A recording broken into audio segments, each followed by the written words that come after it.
এই তো একটা ক্রেফিস পেয়েছি ভাই। দেখো এই ক্রেফিসটা একটু বড় আছে, মানে এখানেই সব ক্রেফিস গুলো থাকে।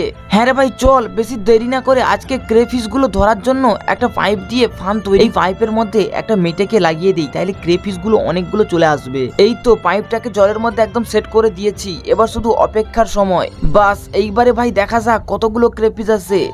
ইয়া, এই দেখ ভাই, এ তো ক্রেফিসের পুরো বংশ চলে এসেছে। চল এগুলোকে নিয়ে আজকে রেসিপি করে খাবো। বড় ভাই তুমি বসো, আজকে আমি রেসিপি বানাবো। বন্ধুরা, আমার বড় ভাই সবসময় আমাকে রেসিপি করে খাওয়ায়, আর আজকে আমি আমার বড় ভাইকে ক্রেফিসের রেসিপি করে খাওয়াবো।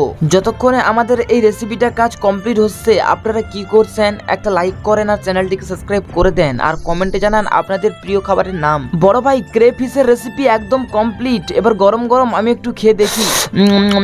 বাহ ভালোই খেতে। বড় ভাই একটু তুমিও খেয়ে দেখো কেমন লাগছে। বাহ।